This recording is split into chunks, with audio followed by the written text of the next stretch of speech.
Let us pray. God of love, we trust in you with all our heart and lean not on our own understanding. We acknowledge you in all our ways and in all our meetings so that you will direct our paths. Father, we do not rely on ourselves for effective results, for we are only human and often make mistakes. It is you who knows all things. So, Father, have your divine way in this meeting. We ask this all in your name. Amen. Amen. Pledge allegiance to the flag of the United States of America and to the republic for which it stands, one nation, under God, indivisible, with liberty and justice for all.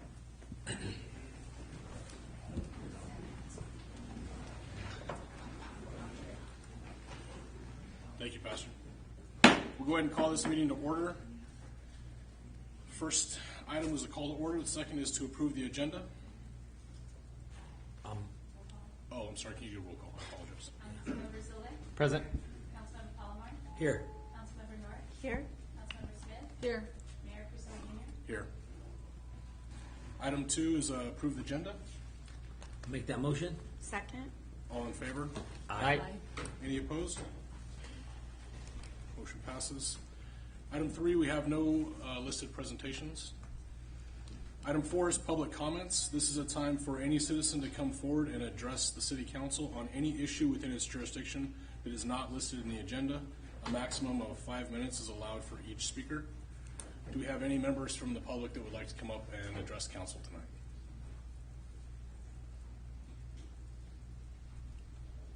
Okay, seeing none, we will close public comment. Item 5, consent calendar. These are items to be considered routine in nature or to be placed on the consent calendar. They will be considered as one item and voted upon in one vote unless individual consideration is requested. Each vote in favor of the consent calendar is considered and recorded as a separate affirmative vote in favor of each action listed. Approval of the consent calendar items include recitals, reading ordinances by title only, and adoption of recommended actions contained in staff reports. Today's consent calendar, we have items 5.1 through 5.5 that have been published. Do we have any members from council that would like to pull a consent item? No. Do we have any members of the public that would like to pull anything from consent? Any members from staff that would like to pull anything? Okay, with none being pulled, we'll entertain a motion. I'll make that motion. Second. All in favor? Aye. Is there any opposed? Okay, consent calendar is adopted. Moving on to our regular calendar. Item 6.1, the total compensation study for the City of Kingsburg. Staff report by Assistant City Manager Christina Windover. Thank you. Good evening, Mr. Mayor and Council. I am following up on the compensation study that we began in March of 2023. After developing our comparator agency list and getting feedback from employees, department heads, finance committee meetings, we are finally able to present a final draft. The report documents the survey methodology, the findings, recommendations for implementation, and we'll also have our consultant with Gallagher present her methodology findings and recommendations for implementation today. She will be joining us virtually over a Zoom, and she'll be available to answer any questions as well if you don't get those answers from her presentation or my presentation. The recommended action to City Council tonight, or the process that we're at, the point in the process that we're at is for Council to accept the total compensation study and accept it as final. So that's the recommended action. The strategic goals are to meet the preserve the Kingsburg experience and financial stability. I will be happy to answer any questions if there are any as well. Okay, thank you. I'd say first we'll open it up for public comment. I do just want to give the caveat that, do we have the Zoom person? Okay, you want to do that? Are you there, Carrie?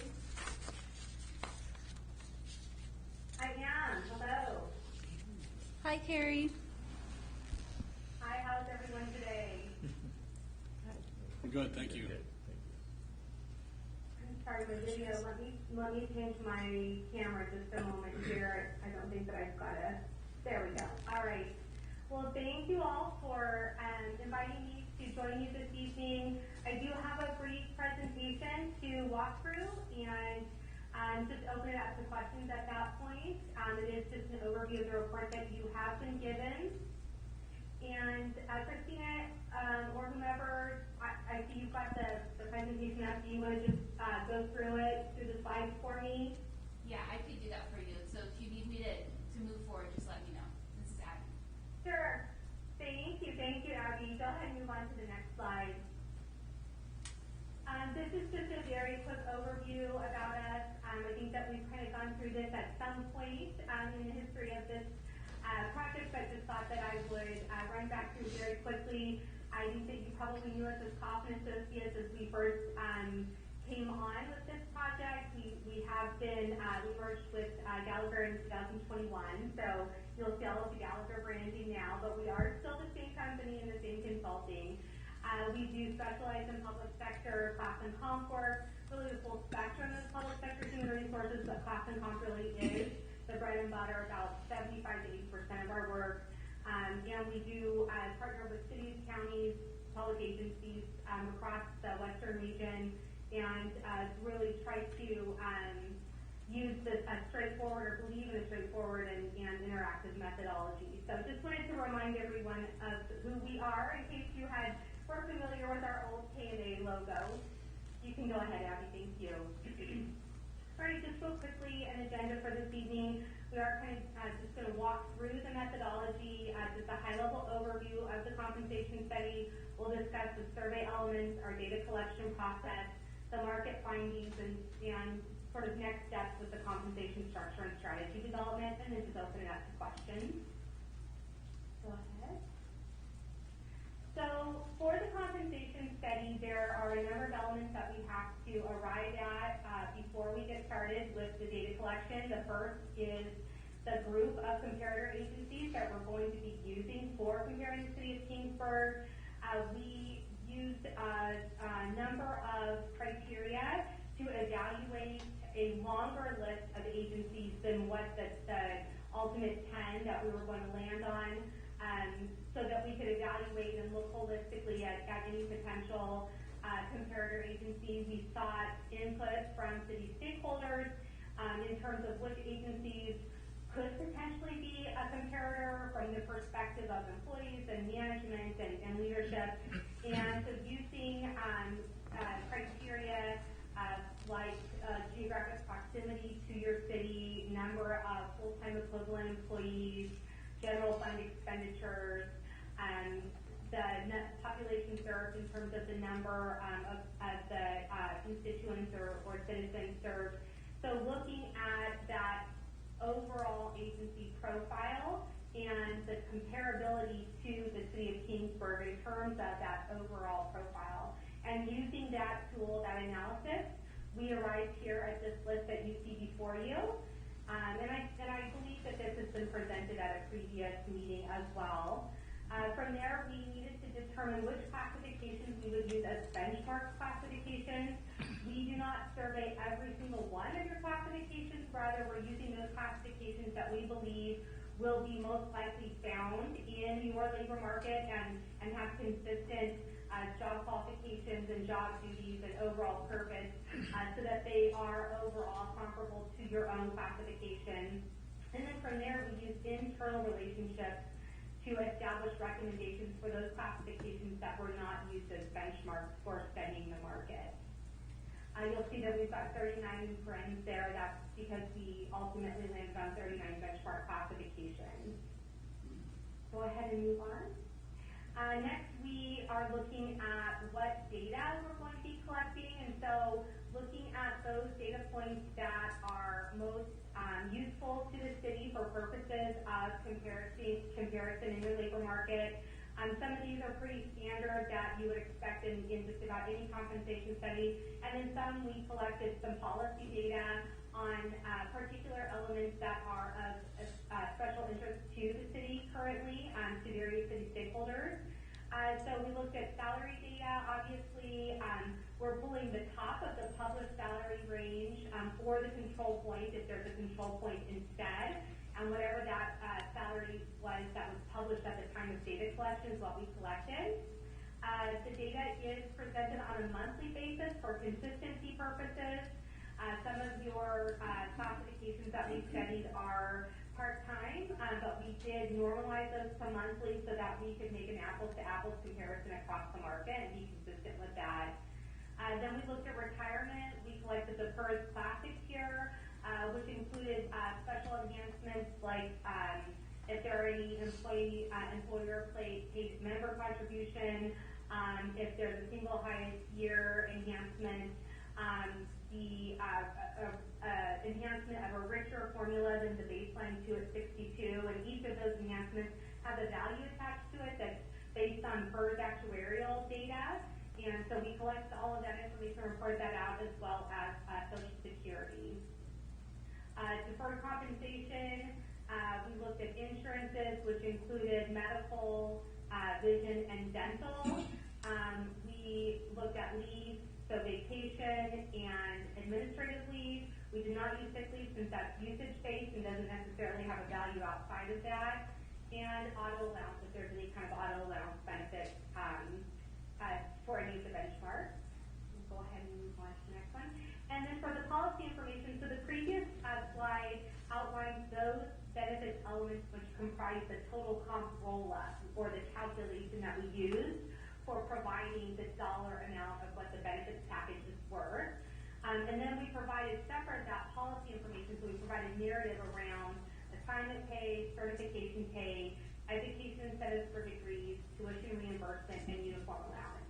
Those don't get rolled up into total comp because there's qualifiers attached to them, meaning that an employee has to do something in order to get that benefit, and not all employees in the classification may have that particular benefit. And so what we're doing when we're representing that total comp value, we're saying this is the value of the classification, irrespective of individual employee circumstances.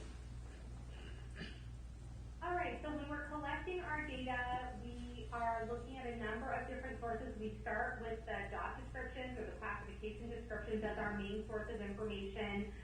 We're looking for a 70% match overall. And what that really means is that we're looking for a preponderance of the duties to be comparable to that of the benchmark.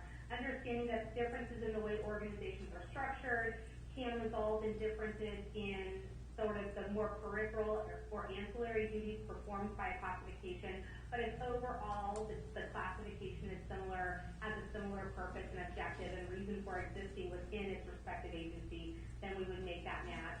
We'll look at MOUs and organizational charts to get context for the information that we're getting in the job descriptions, as well as pull that benefits data. We'll obviously grab the salary schedules, and then any follow-up that's needed. So if there is ambiguity in the class description, or a class description missing, or perhaps the salary schedule table or the salary schedule titles are not matching up with the title on the class description, those kinds of things are often what we find as discrepancies in the documentation, so we'll follow up as necessary to be sure that we're confident that we have the correct match. Go ahead and move to the next one. So the overall market findings shows that based on base salaries, that's only salary without benefits, the city is on average 3.9% below market median. We do recommend using the market median as your comparison point because that's the exact center of your data set, whereas the average can be skewed by high or low paying agencies. And so when you look at the market median for each of your benchmarks, you are overall 3.9% below market when you're looking at that base salary. The range within that overarching 3.9% below, you've got a classification that's 53% below market, and then you have a classification that's 17.5% above market. So you've got a pretty wide range there, comprising that overall 3.9% below. 8 benchmarks are within 5% of the market median, and generally speaking, within 5% of the market median, we would consider competitive, especially when you're taking into consideration next steps and those classifications which might be most vulnerable because of being outside of that range from the market median. Then when you move to total compensation, overall the city is 5.1% above the market median. And so what that means is that your benefits package is more competitive than the market and more competitive than your base salary. So you have a richer benefits package than those in your comparator agency group. The range here is 15.3% below to 20.1% above. So you've got one of your classifications at 15.3% below, one at 20.1% above, and then your range in between there. And when you're looking at total comp, you have 9 benchmarks that are within 5% of the market median. Your most competitive data point is the data point that we usually recommend using as that to use in setting salaries. And so when you're looking at your market data here, you are most competitive with the total compensation. And so we would recommend using those percentages that are correlated with your total compensation results as a means of adjusting or making salary recommendations. And that's what we used in the salary structure that was attached to the report that you received. So when you break down the results by bargaining unit or employee group, you'll see that in your fire association, on average, those benchmarks are 10.8% below. You've got a range of 15.3 to 5.5% below market for your benchmarks there. In your KTOA, you're at 3.9% above market on average. You have a range of 0.6% above to 10.3% above market for that unit. For your SEA group, you're at 6.2% above market on average with a range of 2.9% below to 15.5% above market. Unrepresented executives are 9.5% above on average with a range of 6.1 to 20.1% above. And your unrepresented middle management is 10% on average above with a range of 0.2% above to 18.3% above. And then we also looked at your part-time group, and we should note that we looked at base salary for part-time for making comparisons, since there aren't benefits necessarily attached to the part-time in your agency as well as in other agencies. And on average, that's you're at 24.5% below with a range of 53% below to 8.4% below for your part-time. So from here, the next steps really are looking at this market data as your reference point to see where you are in the market, deciding on a compensation philosophy. As I mentioned, we typically recommend using the median as your comparison point. It may be that the city determines that a different comparison point is more desirable, and that may be your compensation philosophy moving forward. We did design the compensation structure based on that market median, and then place job classes within that structure. And again, we are looking at job classifications. This wasn't a payroll exercise where we were placing individual employees. We were developing your compensation structure, and from there, that will inform some of those discussions around what to do next in terms of determining actual employee pay. And then from here, it's continued maintenance and administration using the methodology that we described in the report. We've provided some tools in terms of how to continue to administer the system going forward. And from there, I'm happy to answer any questions that you may have. Do we have any questions for council? Yeah, I had a couple.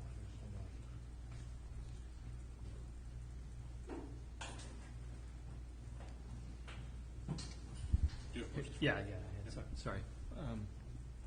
Okay, I just had a quick question. When it comes to like the insufficient data, could that be just they don't they don't have that position, or they technically call it something else, but they could have that position? I mean, you said you did quite a bit of research to try to match up, but like on some of these, there's like zero data collected from any city. So I'm just trying to figure out how that can be. In others, it's half, and sometimes it's full. So can you just go elaborate a little bit on that insufficient data?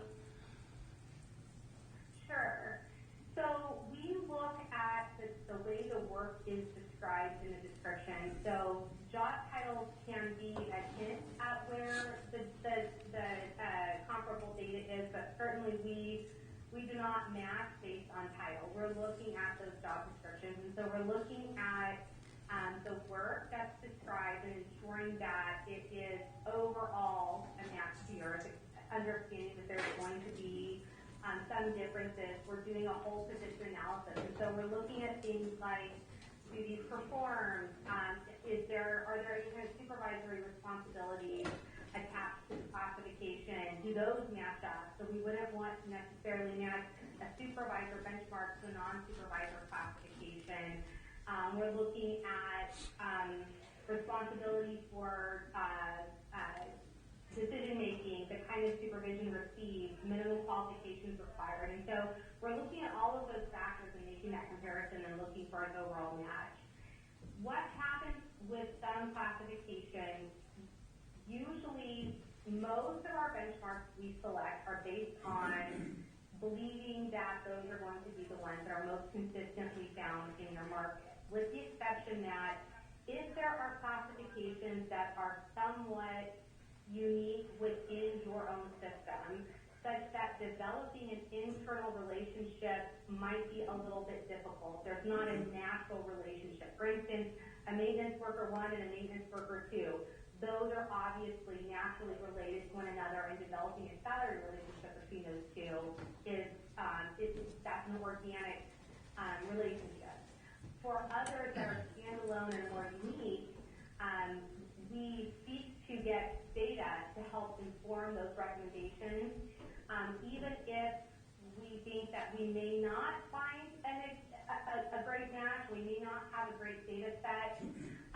We try at least to get that market data to help inform those decisions, because making that internal relationship may be a little bit more difficult. And so that is what happened with some of our benchmarks that we selected for Kingsburg, is that we selected them knowing that we might not get enough data, but hoping that we would get some that would help us when we were putting together the salary structure at the end.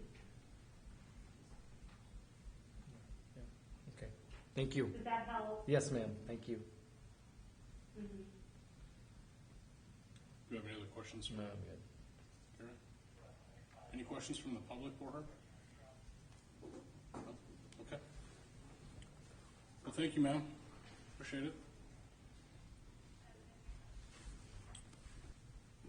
At this point, we can open it up to public comment. The only thing that we want to just kind of go through is what's on the agenda for today is to adopt this as a council. I know this can be part of a lot bigger conversation. We're just going to try and keep the focus on this specific document and the adoption of it. But open it up to any public comment. Do we have anybody from the public that would like to speak to it? Okay, we'll bring it back for council discussion.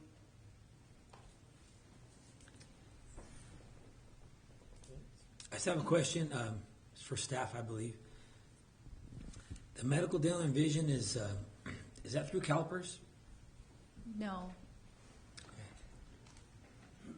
We have our own insurance providers. We have an option of Kaiser or Aetna for our medical provider, and the Aetna also has a additional benefit through EBAM, which is basically a credit card with up to $15,400 for a family, or $7,400 or I think 7,000. I think that's it for an employee alone, and then the dental, vision, life insurance benefit is through Guardian.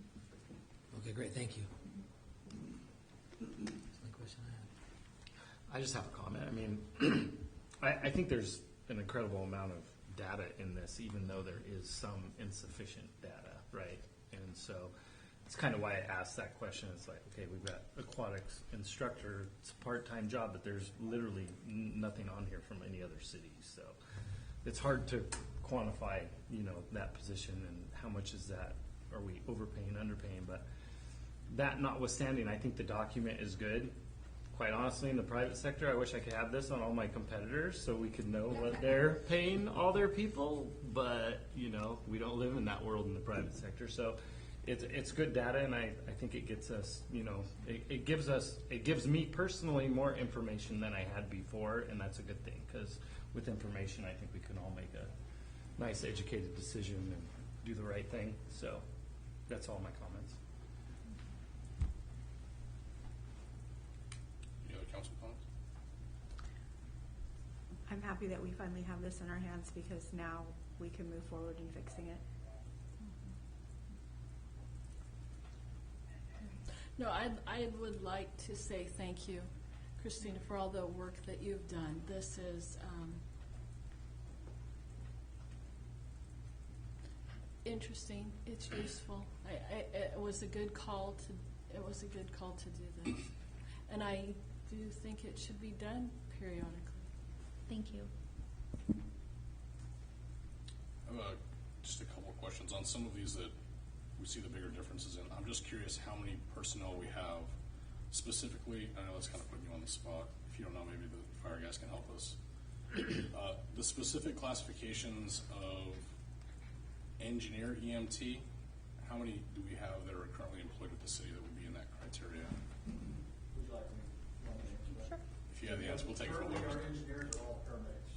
Okay, so when we have, like, listed here, engineer EMT, 32% below, we have no employees that fit that criteria. Yes, sir. What about fire captain EMT regular, that 33%? There's two of us and I'm one. There's two. What about the fire captain paramedic regular where it says insufficient data? We have one captain who's a medic. Okay. Okay. That was, I think it's a very valuable document. It really just, it's full transparency about everything. And that's what we were looking for with it. And I think we've accomplished that. So thank you. Thank you very much for that. Do we have any other council discussion or anybody from the public? No? If not, we can entertain a motion to adopt the document. So moved. Sorry. I'll second. All in favor? Aye. Aye. Any opposed? Motion carries. Next is item 6.2, the pre-approval of accessories dwelling unit plans. Staff report by building official A.J. O'Connell. Hi. Good to see you, Mr. Mayor. Good evening, Mayor and Council. A.J. O'Connell, building official. In the 2023 legislative session, the California legislature passed Assembly Bill 1332, which requires local agencies to develop a program for the pre-approval of accessory dwelling unit plans by January 1, 2025. The legislation is intended to create a streamlined and clear process for jurisdictions to approve accessory dwelling unit projects. A little background. An accessory dwelling unit, or ADU, is a residential dwelling unit that provides complete independent living facilities for one or more persons and is located on a lot with a proposed or existing primary residence. ADU legislation within the past few years has garnered increased attention as one possible solution to address the lack of housing stock within the state. In order to come into full compliance with AB 1332, the Building Division is proposing the creation of a city standard ADU design that can be offered to homeowners as an option for constructing ADUs within the city. Before you today is a resolution to approve the design concept for two separate ADU plans with three distinct elevations that are available to both floor plans. Before presenting this resolution to the City Council, the Planning Commission held two separate workshops on the selection of an ADU design concept. The two plans that are presented today were approved via unanimous vote by the Planning Commission. The commissioners worked diligently and were thorough in their review of potential design concepts, and I want to thank them publicly for their work on this. The two options available are a 550 square foot, 1 bedroom, 1 bath. Thanks. I'm tall. Here, and zoom out a little bit.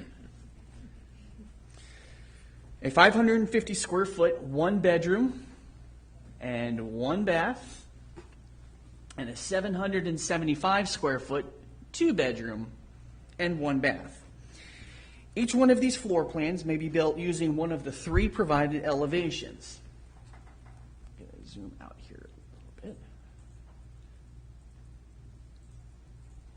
This is a Mediterranean elevation. This is the Craftsman. And this is the Contemporary. A suggested modification to the floor plan presented by the Planning Commission is the inclusion of a sliding patio door on the 775 square foot model at this location right here, as well as a possible reconfiguration of the bathroom layout in the 550 square foot model. Excuse me. The designs presented were drawn and engineered by Precision Engineering in Modesto in cooperation with the Fresno Council of Governments. The designs are pre-engineered and have been adopted by other cities within the state of California. Notably, the city of Kingsburg can utilize these designs at no cost. I do want to note that approval of these designs does not preclude property owners from designing their own ADUs for their property. Should property owners choose to do that, they will be required to comply with all the necessary requirements for plan submittal and code compliance as with any other construction projects within the city.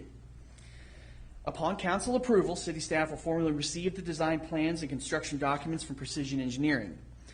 Building staff and our partners will review the documents for compliance with our minimum building codes and standards. When that plan check is completed, the building division staff will make the plans available to the public for their use. A prospective applicant desiring to use these city standard ADU plans will be required to submit for review a property-specific site plan, trust drawings and calculations for their particular model, solar plans, energy code compliance documentation, and fire sprinkler plans if necessary. Per AB 1332, the City of Kingsburg will be required to provide corrections or approval of this particular development within 30 days of the date of the submittal. If the documents meet all of the minimum requirements, a permit will be issued. As the plans are pre-engineered and represent a city standard design, permit applicants must conform to the approved designs exactly. If a permittee deviates from the city standard plan, they will be required to submit revisions to the building division for review and approval, just like any other construction project. The resolution that's presented tonight meets all of the requirements for the city in order to fully comply with AB 1332. Additionally, the resolution tonight streamlines the permitting process for ADUs and offers a reasonable variety of styles and sizes that match our city's character. Staff is recommending that the council approve Resolution 2024-022, adopting the pre-approved accessory dwelling unit plans, and direct staff to implement the program upon date of approval. And I'm happy to answer any questions that you may have. Thank you. Do we have any questions from council before we move to public comment? I have a question.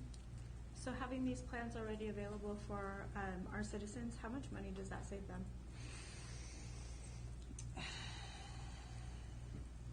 It could vary. Couple $1,000s? It could, yeah, it could.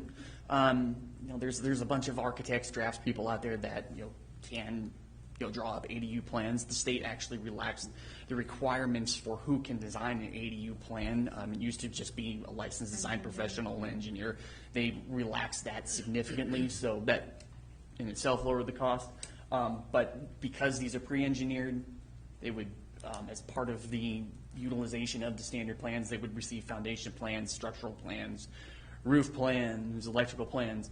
You could be conceivably saving a couple $1,000s, yeah.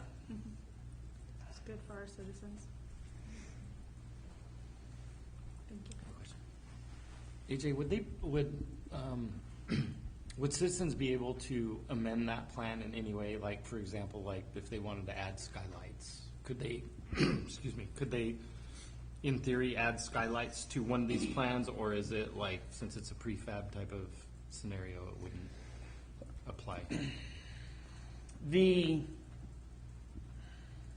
building official answer to your question is, these are the city standard plans. You stick to it to a T. We have established as a building division that we do work with permit applicants for minor modifications as long as they are consistent with code. Obviously, if they want to add a skylight that involves cutting 3 trusses, you're going to have to go and get an engineer to sign off on that. Doesn't say you can't do it, but you're going to have to go through the process that any other revision would have to do requiring that particular element. So, minor modifications. For example, I don't want a closet in this bedroom. That's a minor modification. We can deal with that in the field. Yeah, it's not part of the approved plan, but it's within reason. It's something that we could work with on that. Okay, that's fair. Thank you. I have a question, AJ. On the electrical, do the ADUs have their own meter, PG&E meter? Or is it, is that the meter with the homeowner, or how does that work? It can go both ways. Our practice when we discuss potential ADU developments at the front counter is you either go all in or you don't go at all. All in meaning everything is separate. Separate electrical meters, separate sewer connections, separate water connections. Everything is separate. Essentially, you are treating this as a separate housing unit. That can be quite expensive, especially when you're talking about possible sewer connections, meter spots from PG&E. So you can essentially tie everything onto the existing infrastructure. You may have to upgrade that in order to accommodate the existing loads. We also sometimes run into issues where, especially nowadays, these ADUs, there's no longer a requirement for an owner-occupied requirement. So the property owner does not necessarily have to live in either the primary unit or the ADU. So they could conceivably rent it out to 2 parties that have absolutely nothing to do with each other, period. They're just neighbors.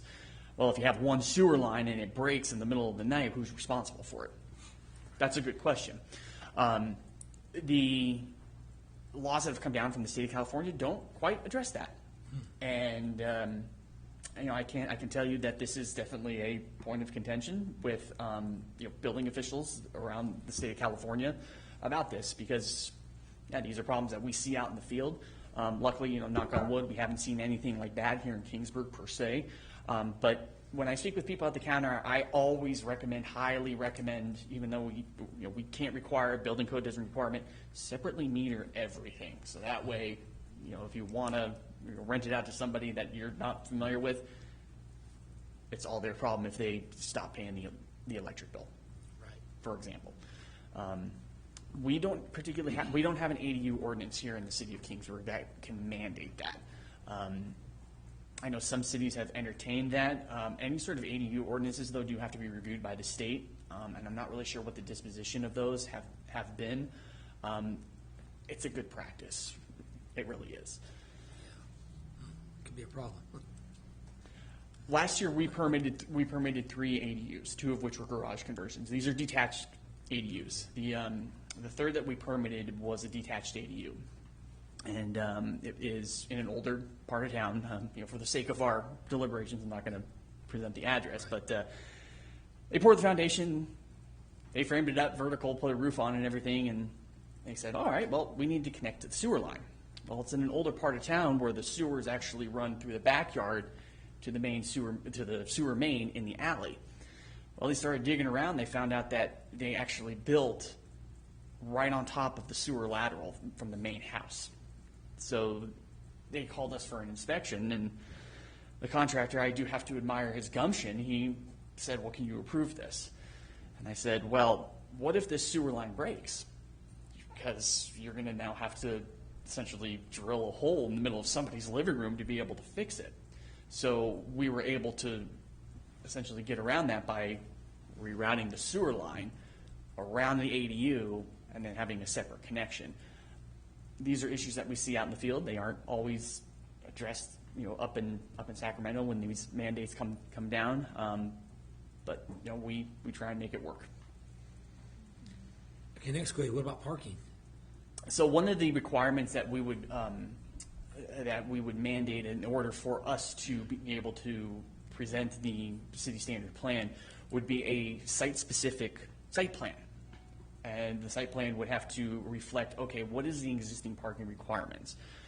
Again, we don't have an ADU ordinance, so we have to fall back to what the state requires. And the state essentially says that we need to provide at least one parking space per unit or bedroom, whatever is less. And that can be, essentially can be tandem parking in an existing driveway. We don't require covered parking as we would for, say, a brand new development. So they would have to show that on their property-specific site plan. If they don't meet that requirement for one reason or another, if they don't have the driveway, if they don't have the covered parking, I don't know, well, then they would have to make accommodations on their property to be able to meet those requirements. I see. Okay. Yes, the parking is certainly a point of contention when it comes to the overall ADU conversation. We're lucky here. We're not LA.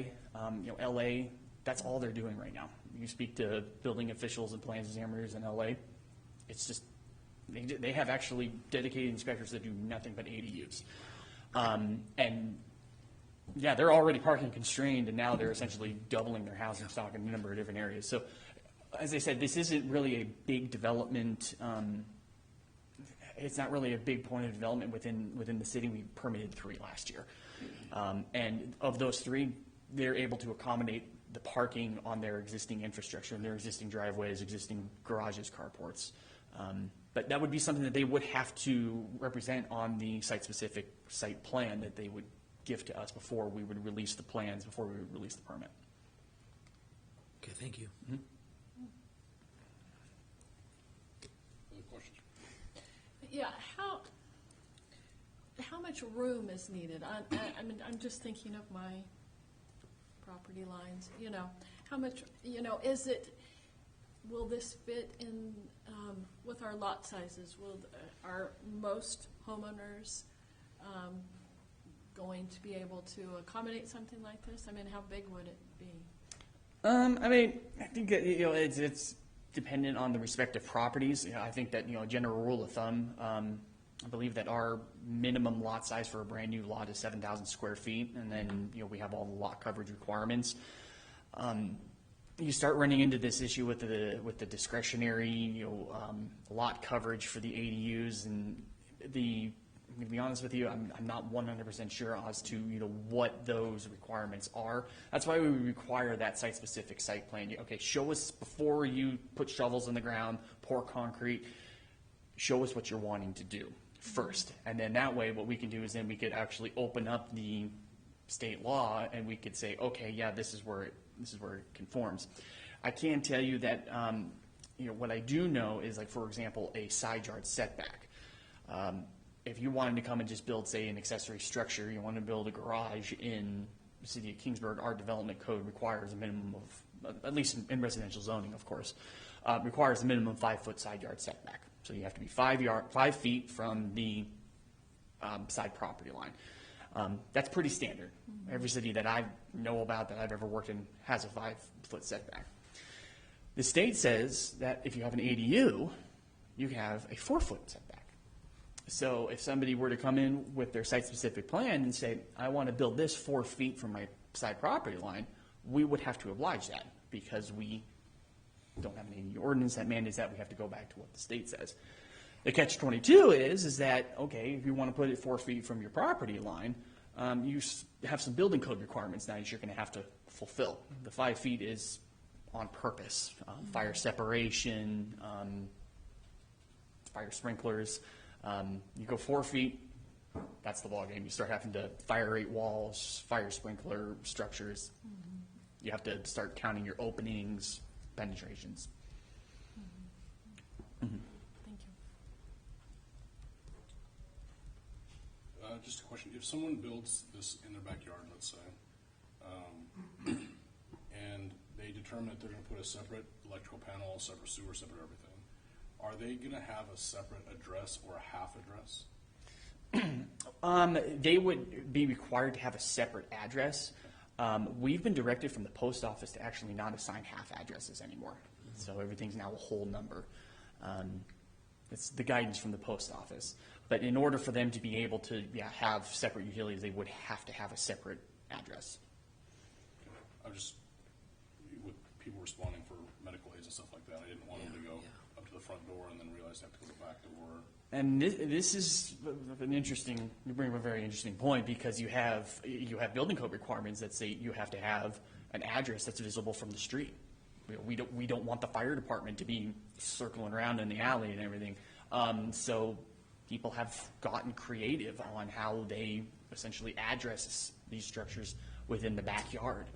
They'll put like a separate mailbox or something with the address on it that's visible from the street.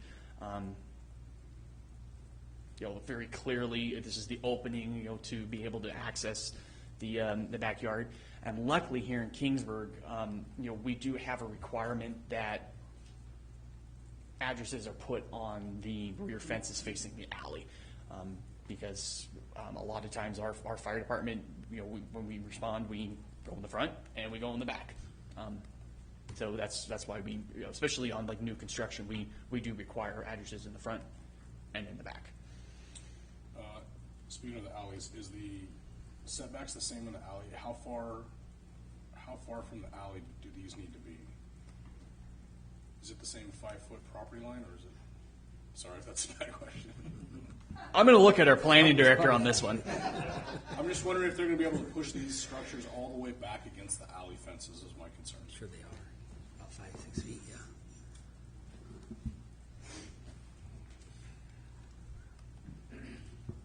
Well, we're unique in terms of having alleys, I will say. So that's something to be considered. I think that's a little bit of research that we need to do, but I would guess that if the 4 foot is what the state currently requires, this is something where our own ADU ordinance could take this into consideration, and then we would have to take it to the state. They all need to be reviewed to see if we can require a little more, given the fact that we have alleys, and we would have people entering and exiting off of alleys too. So you have to be able to make that turn.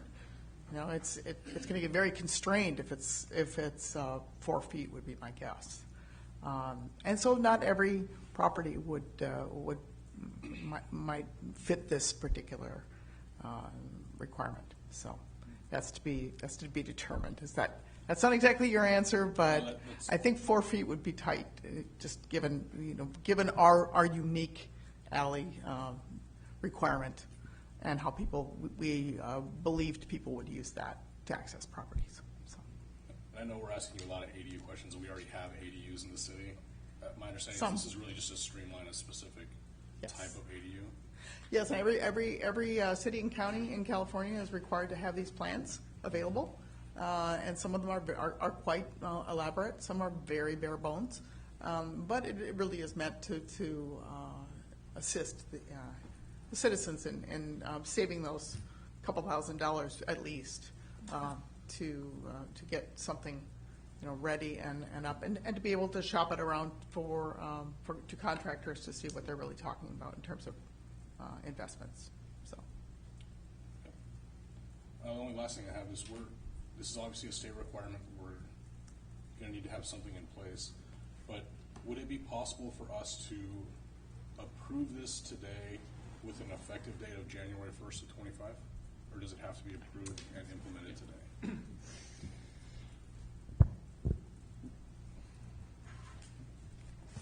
We still haven't received the construction plans from Precision Engineering. Those are dependent on the council approving the resolution.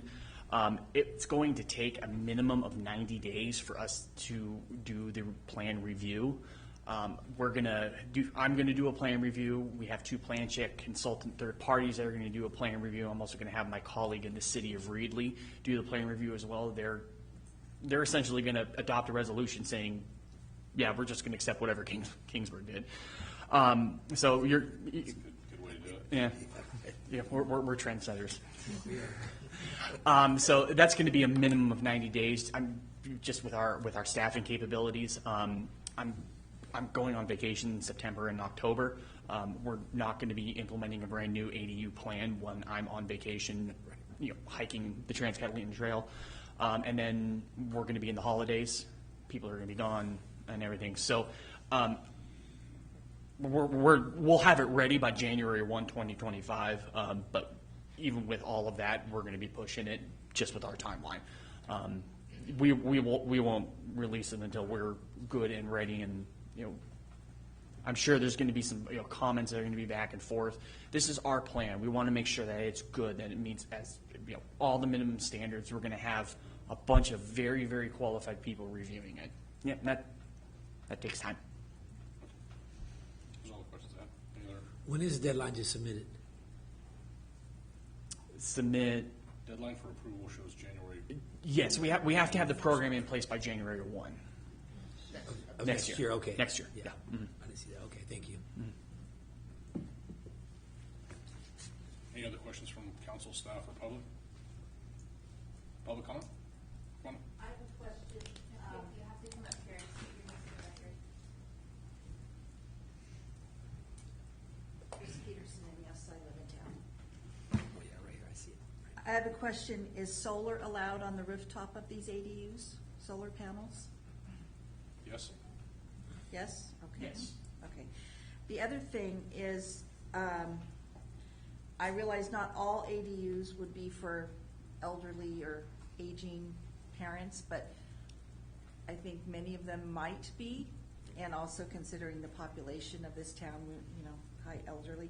And thinking of what I've dealt with and continue to deal with my elderly relatives that use walkers and wheelchairs, and I couldn't tell from this, so maybe I'm missing, is there going to be ramps for the wheelchair? Are there going to be handicap bars in the restroom installed? I mean, is that going to be a requirement? And I don't know if it can be mandated, but I'm just thinking of, in my new house, I put handicap things in the restroom so that when I am older, my ego won't get in the way of actually having it It's already there. or if I have another knee replacement, I'm just going to do it. So that's the thing. And also the one comment about the sliding glass door, I realize that's a personal preference, but also back to the aging thing, walkers and wheelchairs, it's difficult and to have a sliding glass door, and that can actually be a trip hazard if you're using a walker or a cane, because they sit up.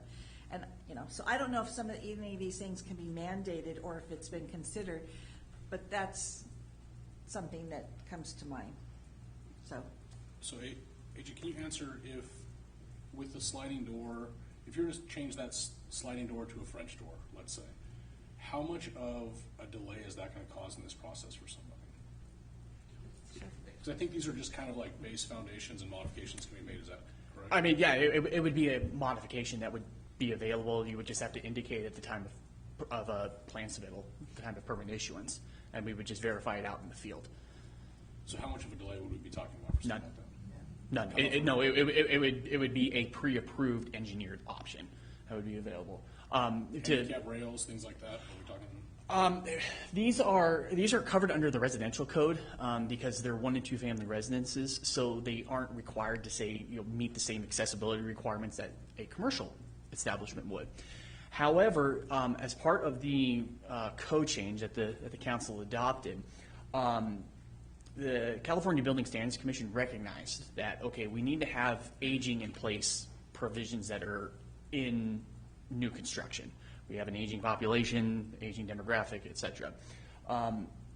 These permits would be issued under this current code, which would require those aging in place elements. So, for example, behind the toilets and behind the tubs, you have to put now blocking, essentially to rough in a future handrail to go in.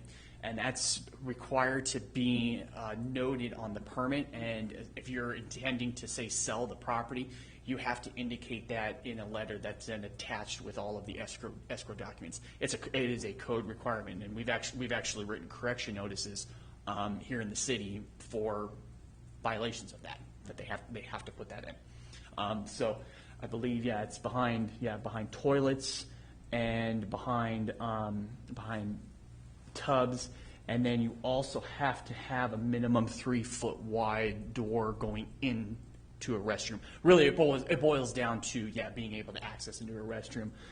You have to have a minimum 3-foot wide entrance. That's a building code requirement. But a lot of times, some people they would fudge. You would go 2.6 on their door into the bathroom. There's now a requirement that at least one bathroom in the house has to meet a 3-foot wide opening to accommodate a wheelchair, to accommodate a walker. As I said, we have written corrections for that for newly issued permits here in the city. Yeah, but thank you. Mm-hmm. Okay, I follow up. In looking on that one, Exhibit B, you have the sink, you have the toilet, you have the tub. A grab bar behind the toilet is going to do nobody any good unless you sit on the toilet cattywampus. Well, I think he's saying that if you decide to put this in your house, you can make whatever changes you want. Oh, to okay, it. all right. You'll just have to include it in your building plans. This doesn't prevent any of those additional things to be, especially like a front ramp and all that stuff. You're still welcome to do all that. It doesn't prevent that. This just streamlines for people who don't want to pay for the engineering, and the city will have to approve this faster as well. So, Well, that bathroom there is not conducive to grab bars on the side of the toilet, unless they come up from the ground. Anyway. do we have any other council? Staff? Okay.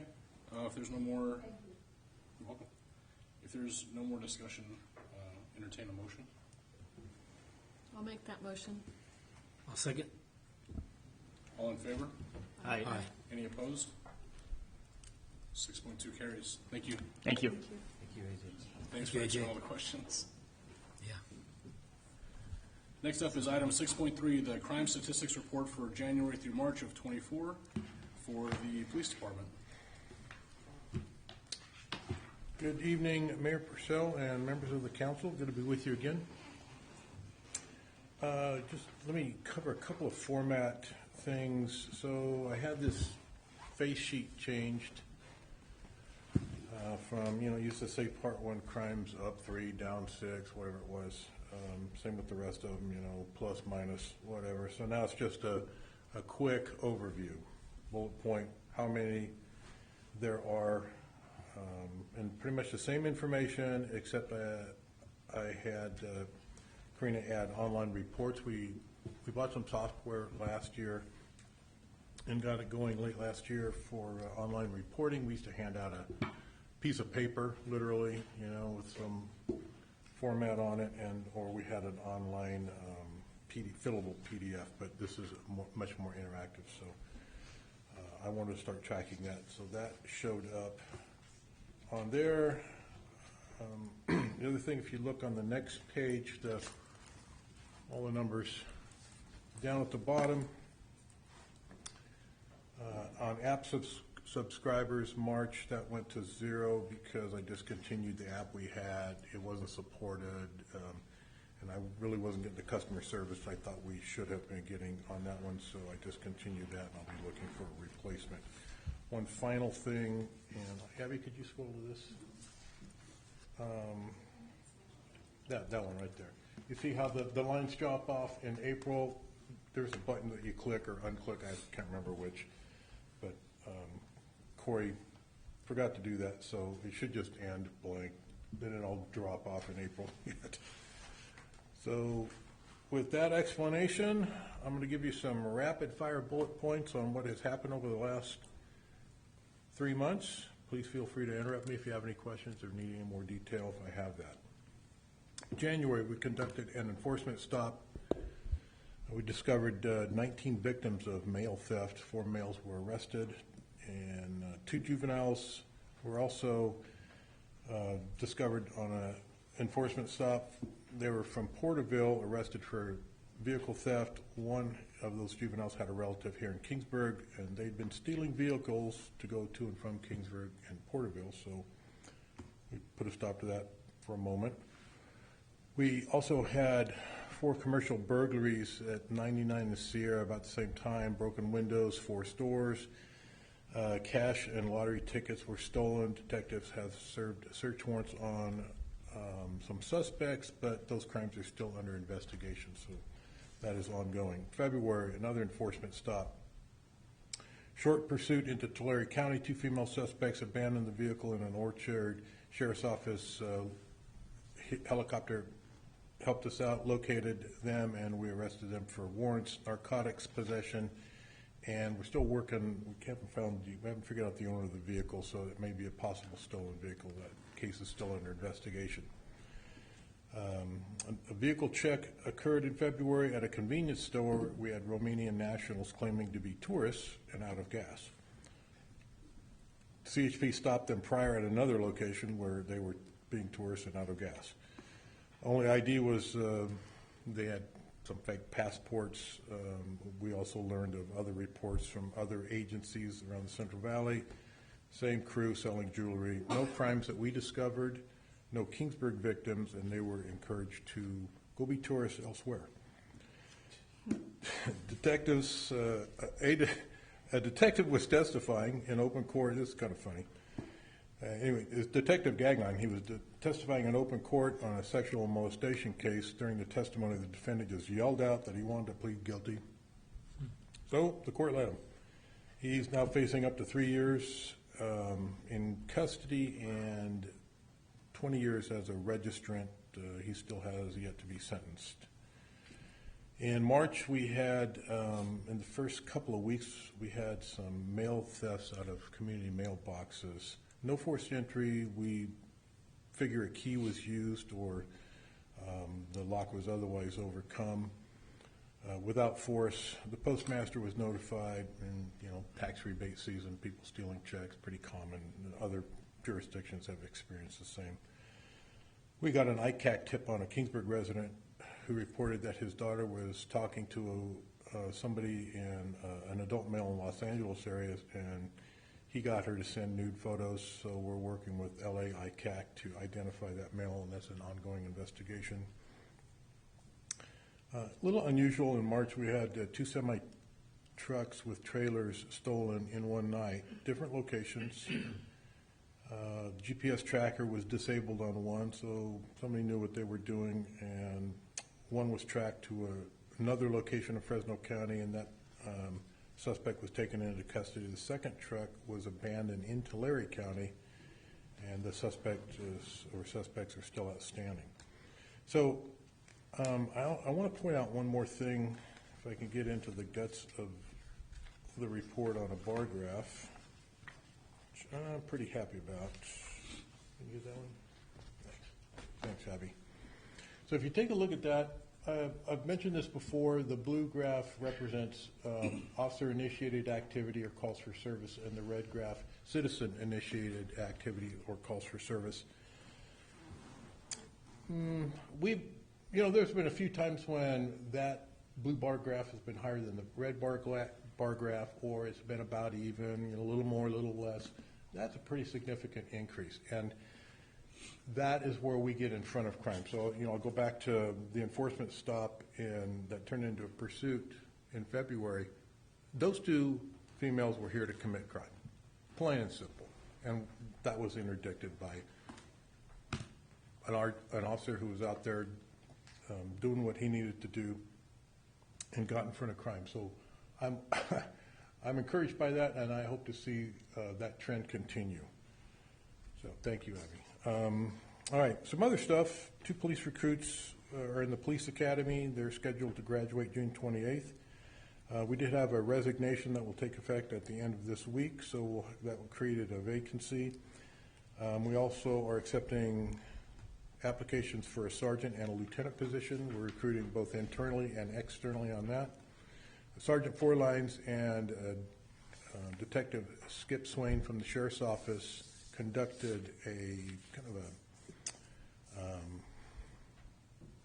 town hall, I guess, for the members of Valcomen Village. They were really delighted. We gave them a lot of information on safety, theft, fraud, scams for seniors. And we're hoping to do another one and host that at the Senior Center. So really got a lot of positive feedback on that. The Kingsburg Police Officers Association and Ideal Bakery hosted Conscious with a Cop on March 26th. A very successful event. A lot of families with kids came out to meet the police officers at the event. The owners of the bakery, they worked with us. They were really great. I stopped in to personally thank them later. Coming up in April on the 27th, we're doing there's the National Prescription Drug Take Back Program that we're in partnership with DEA on that, and we're going to make that in conjunction with thank you. So long awaited, our body-worn cameras, our provider utility, our vendor, will be on site in April up to May, the first week in May, installing the in-car cameras and training the staff on the use of the body-worn cameras. So been a long time coming, but we're going to roll that out. The members of the police department have been accessing our Cortico app, which is our health and wellness app that we purchased with some BSCC officer wellness funds. It's got a variety of tools. It sends us a monthly, summary of what happened, graphs and stuff like that, how many people are using the app, not who, but, how many, what are they. Meditation seems to be a big thing, so that's good. So we get that kind of stuff and push it out to the employees so the employees have that information. But there's a lot of information there on just stress, well-being, family, wellness, health, financial wellness, nutrition, and sleep. 2 officers attended a 40-hour Officer Safety and Field Tactics course at California Specialized Training Institute at Camp San Luis Obispo. That's a pretty intense course. We've been sending people in the past. COVID kind of interrupted some of that, but we're back on track to keep sending people to it because that's probably one of the best courses I attended a couple decades ago. But that I still use some of that training to this very day. So I'm sure they've updated it. And we also continue to send employees to mandated training such as perishable skills, driver awareness, first aid, CPR, arrested control, tactical shooting, use of force, strategic communication, and de-escalation. That's in partnership with the Sheriff's Office and other providers. Sergeant Gonzalez, Detective Villanueva, and Officer Jimenez attended a recruitment and retention seminar hosted by CalChiefs. I attended that same one last year. It was fantastic. So we're going to start implementing some of the things that we learned from that, and you'll see some increased social media presence, some other things going on with our outreach to maintain our recruitment and retention. Ford, I'm happy to report, I'm told, is building 5 patrol cars that we've had on order for... Goodbye. Adios. For 3 years? Yeah. So hopefully we'll get those in late May or early June. We can expect them to be upfitted and on the street by hopefully the end of the year. It just takes a long time. So, and then one last thing, if again you wanted to go to the stat page, we're kind of slowly picking up on our Instagram followers because we've had Officer Ruiz, who's done a really good job of managing our social media. She's done I'm really proud of her for what she's done. So we're getting more followers. That's good community outreach, and we've had some positive things going out and some positive feedback. My report, happy to answer any questions. Thank you, Chief. Do we have any public comment? Council discussion? I look forward to her posts. I've noticed a difference. She's doing a good job. Thank you. I even figured out how to look at them. No, I just have a comment, like you said about that graph where it seems like the officers have been more proactive, which is good, because I've seen them, pulling people over that suspicious looking cars, so, like you said, that's a good thing. We don't want crime here in Kingsburg, so doing a good job, Chief. Keep it up. Thank you. I will pass that on. Yes. Yeah, just a quick comment, Chief. The Conscious with the Cop is, I love those events too, and there was a lot of younger kids and families that were there at that bakery that day. So I just commend you and the officers that take the time to do that and meet the citizens, and everybody has a smile, and they're fun events. So thank you for doing that. Certainly, and let me point out one thing. I didn't initiate that. Okay. The officers did. Well, great on them. Yeah. Yeah, and I'm really, really proud of them and happy Yeah. because they're taking ownership of their police department, their community, and it's starting to show. Yeah. Thank you. They Thank you. had Safety Day yesterday, didn't they, at Reagan? Yeah. I think it's important that our community and our kids get to see officers in a different light. So then when they are involved with their families, they know that you're there to help, and also somebody that they can talk to and tell the truth to. Thank you. Any other council questions? Chief, I want to say thanks. Thanks to you guys. We appreciate them. We do. Please pass that on. And I especially like our guys that are aggressive at night, that are going out and chasing these bad guys down. I love it. Keep hunting those guys down. We appreciate it. Any Star Trek fans in the house? I don't like Klingons in Federation space, and this is Federation space. Thank you. Thank you, Chief. On that, item 7, the council reports and staff communication. 7-1, Community Services Commission. We haven't met. 7-2, Public Safety Committee. We haven't missed since our last meeting. 7-3, Chamber of Commerce. Mayor Pro Tem covered for me. Yeah, I filled in for Laura. There was a chamber mixer last night. For the farmers market, vendors will have a fee, but the produce vendors will not have a fee. So that was a good thing. For the farmers market, they talked about that. And then for the car show, they need raffle prizes. The car show is the 20th, April 20th, this Saturday. Cruise Night Friday. Yeah, cruise night is what, Friday night? Yeah. Yeah, Friday night. Thank you. And then the chamber is planning an event called the Hoedown to raise money for the fireworks. It will be at Riverview Ranch on June 21st. And that's all I have from the chamber. 7-4, Economic Development. We have not met. 7-5, Finance.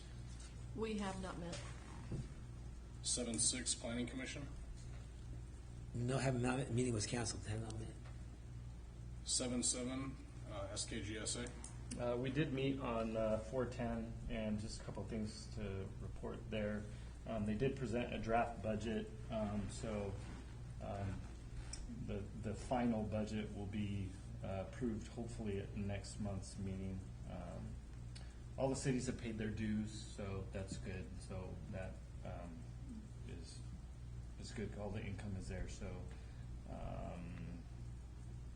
then they did talk about the SKF ponding basins. There was an outside chance that there's a storm basin at SKF, and that could possibly be a recharge outlet should SKF and maybe the GSA and CID come together on that. I think that would be an excellent thing, and I'd like to see that happen.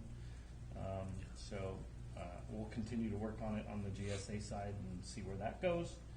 And then after that, nothing else to report. Okay. 7-8, Downtown Bid. We haven't met since our last meeting here. 7-9, Council of Governments. We have not met. I think we meet next Thursday. 7-10, Council Member Reports.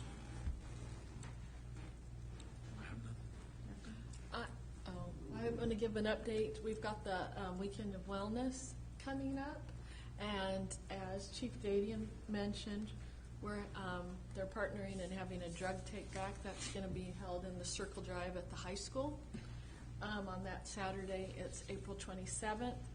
The website is up. It's kingsburgwellness.com, and you can register for exercise classes. Those are all listed on there. So all day there's going to be exercise classes.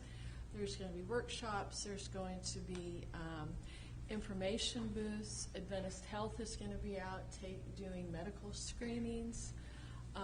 There's a mobile health unit that's going to be there that will be doing, full medical services and a blood drive.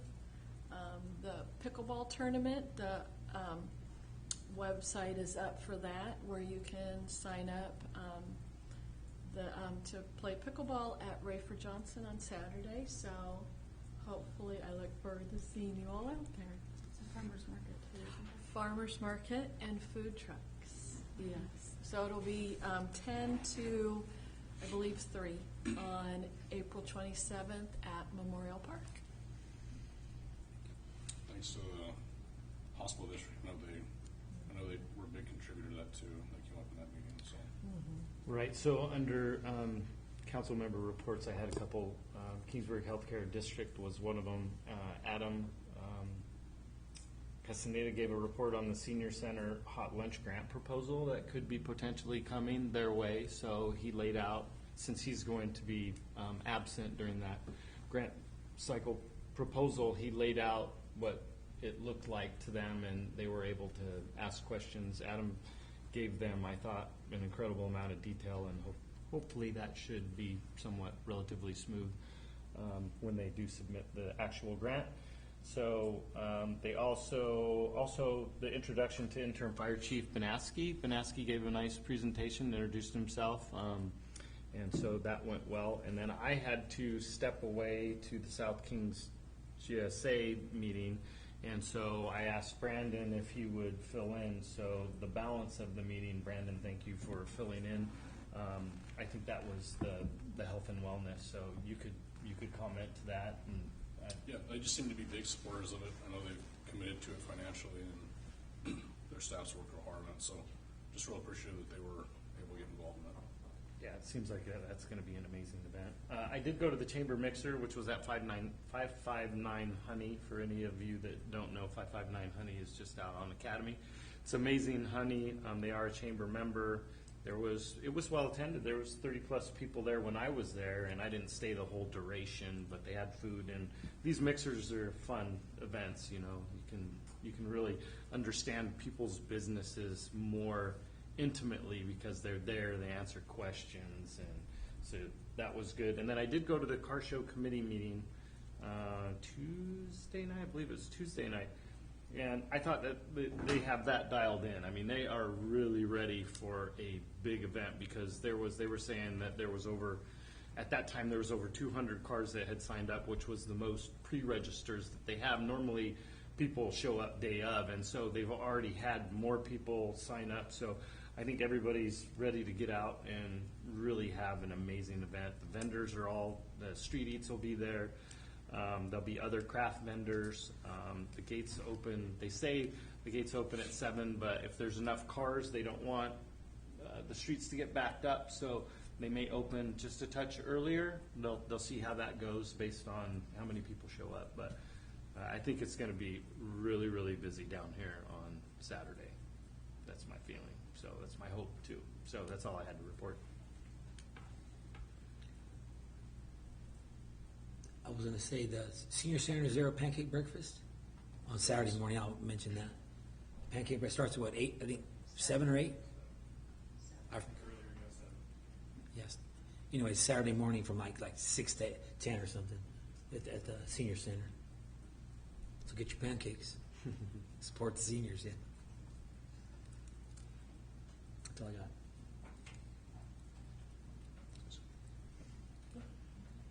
got. My only reports are Bowl Bistro had their grand opening. A few of us went to that. It was great. Seems like they're doing well. And then last week I had a interview up in Fresno with the minutes with the mayor, meeting with the mayor, with Madero Spad. Just kind of pushing out the car show and the cruise night. Chamber really wanted to push people to come out for the cruise night. They're going to have, the streets going to be blocked off. Some Automall sponsored it. Elvis impersonator going to be here. So should be a lot of fun. There should be a lot of food, drinks, good times downtown. So I have nothing else. 7-11 city manager's report. Yes, Mr. Mayor, members of council. Since our last meeting, we did host some representatives from the city of Selma as we continue our discussions with regards to the animal services contract. Hopefully rounding the corner on that to come to those terms with them and present that likely to the finance committee and then eventually to city council within the next hopefully few months so that we can have that for the new fiscal year. Just from a couple of projects updates, the Sierra Street RFB project should be completed by the end of this week.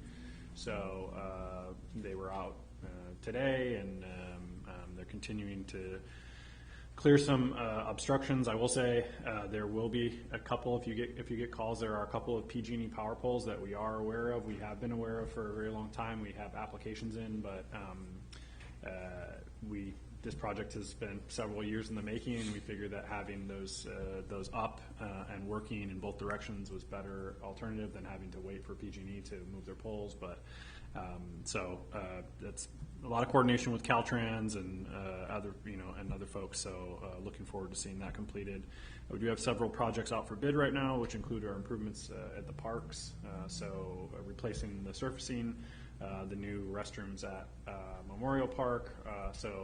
Once we get those bids back, we should be bringing those to council for consideration.